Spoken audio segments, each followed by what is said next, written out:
The fact is that our present course is a non-sustainable course, which means by definition that it cannot be maintained. And the outcome is going to get resolved within a few decades. That means that those of us in this room who are less than 50 or 60 years old will see how these paradoxes are resolved, and those of us who are over the age of 60 may not see the resolution, but our children and grandchildren certainly will. The resolution is going to achieve either of two forms. Either we will resolve these non-sustainable time fuses in pleasant ways of our own choice by taking remedial action, or else these conflicts are going to get settled in unpleasant ways not of our choice, namely by war, disease, or starvation. But what's for sure is that our non-sustainable course will get resolved in one way or another in a few decades. Our society is built upon a deeply unsustainable framework. And the most pertinent question to me that this suggests is our Western democratic society actually resilient enough to withstand a collapse? Immediately upon hearing this word collapse, our minds might make a connection to images we've seen in the media through Hollywood, where lives are turned upside down overnight by cataclysmic events. However, in reality, the history of the collapse of civilizations has always proven to be a slow, grinding process as far as human perception of time is concerned. We all may have an inherent sense of the true scale of our unsustainability deep down, but I don't think it would reach the consciousness of the average citizen. And it's because of this I find myself wondering, are we going to make it?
In 1972, the book Limits to Growth, written by a team of MIT researchers, painted a stark picture of the future of human globalized society.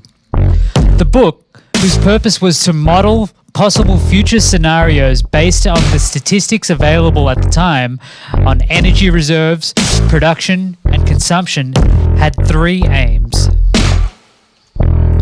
As each year has passed by since the publication of this report, society has continually showed a trend of increased production, population growth, financial growth, and inflation, and the growth of the demand on non-renewable natural resources. The central idea of catabolic collapse is that a dynamic system such as globalized society must require an ever-increasing supply of resources to sustain its growth. And if the system was to ever outgrow the availability of resources, our growth would begin to slow and eventually stop and begin a process of collapse.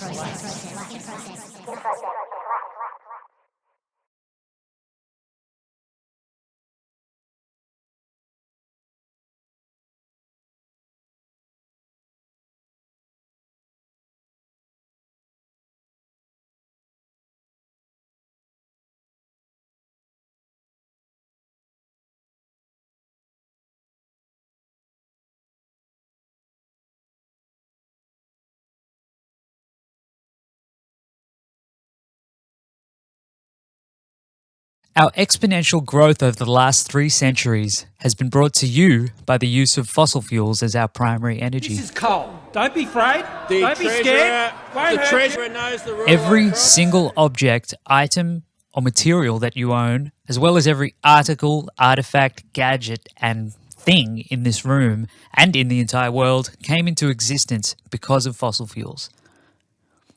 Just try to visualize for just a second the absolute colossal dependence the continuation of contemporary life has on non-renewable fossil fuels. The lights don't really run on anything else. But the problem isn't actually that we'll run out of fossil fuels to burn anytime particularly soon, not for another 470 years or so. The problem is maybe that we just have too many fossil fuels to burn, because while it's been the reason for the catalyst of our dramatic boom, fossil fuels have been poisoning our chances to sustain our huge population through the steady degradation of the Earth's natural processes. If temperatures continue to rise, basic adequate food production and mass supply of fresh water could be in jeopardy. Factoring in the staggering levels of wealth inequality of our world into that equation, and what we have left on the table is the estimation of 200 million climate refugees by the year 2050. What happened? Ran out of juice. The world runs on fossil fuel. I mean, how stupid is that? The Earth's processes and local climates work together in symbiosis and have established themselves over billions of years.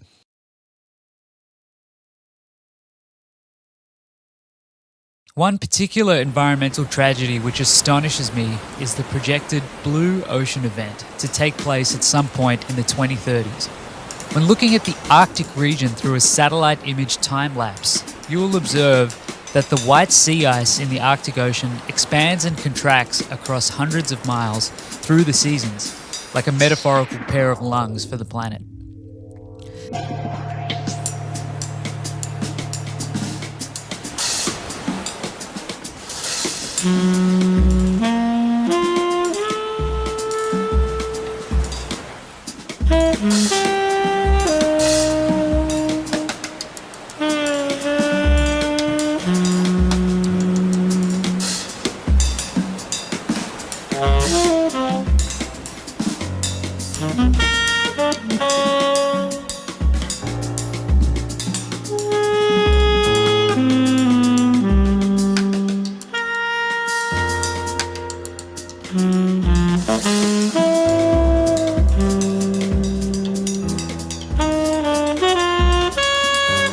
In the summer of a not too distant future, that sea ice will melt completely. And what we will see through a satellite at that point is a completely dark blue Arctic Ocean, absorbing latent heat through the albedo effect.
No more ice in the Arctic Ocean.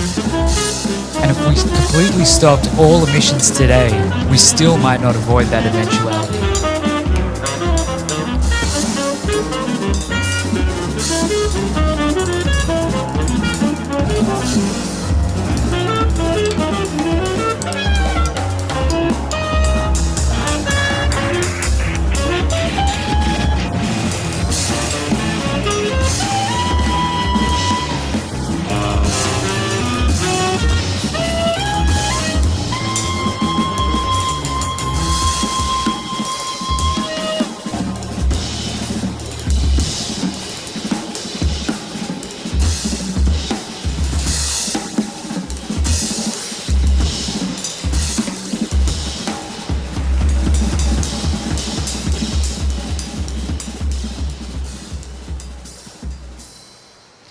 So when all of this theory and information and scientific projection is so readily available, even for a lowly saxophone player to find, shouldn't someone in a position of power also have heard about some of this stuff too? Shouldn't I expect to find the rest of the planet as alarmed and shocked as I am, and walk out onto Boylston Street this afternoon to see an unprecedentedly massive international mobilization of people and resources to fight these impending conditions? Shouldn't we have already acted decisively? Business as usual can't continue. We know too much and have projected far too much human suffering to permit us to do nothing. We need to rethink our world dramatically and soon, and understand the monumental undertaking this would be. Avoiding the worst will certainly mean altering the central tenets of capitalism. The endless growth and profiteering which are built into the DNA of our society must be stopped. And the task is made harder by the fact that the fossil fuel companies are twisting the strings of democracy to resist any adaptation away from their current business model. The entire system presents itself as an omnipresent obstruction.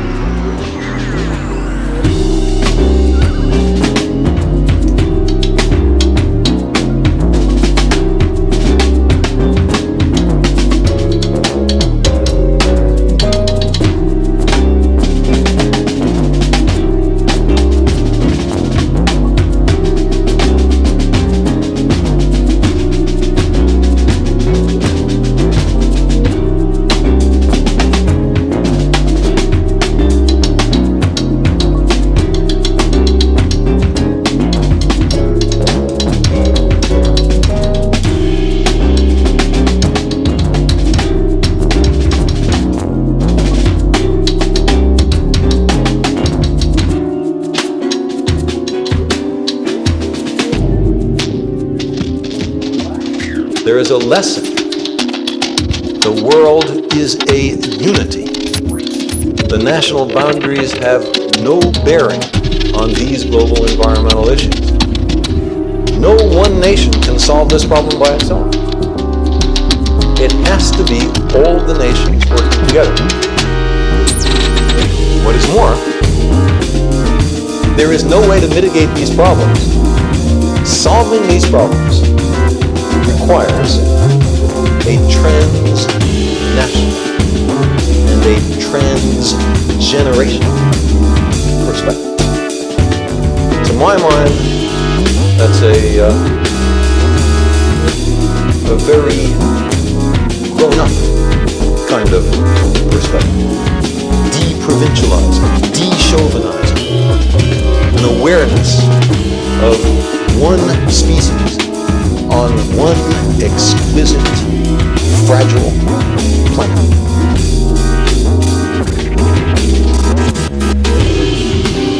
Let's try to take control back, one square at a time. We need to create the seedlings of a new system. One where tyrannical private ownership is a thing of the past, and where decision-making power can't be consolidated into the hands of a minority at the top.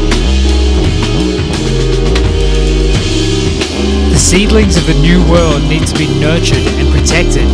They must take the form of hyper-sustainable grassroots communities and action, and coalesce quickly into larger, more powerful systems and networks of sustainability.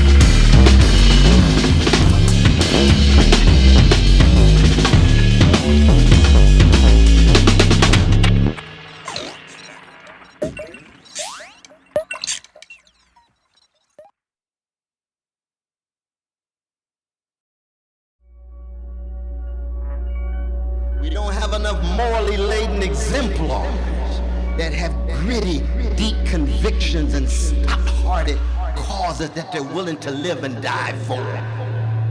Young folk, the challenge becomes, do you have enough courage, but not just courage. Courage and magnanimity produce fortitude. I saw great courage in the eyes of my neo-Nazi brothers and sisters in Charlottesville just a few weeks ago. Yes, I saw a lot of courage. I could see blazing in their eyes, unbelievable determination, a willingness to live and die. But we need more than just courage. We need spiritual and moral dimensions that are tied to that courage. We need fortitude. We need greatness of character. We need magnanimity. That fortitude that embraces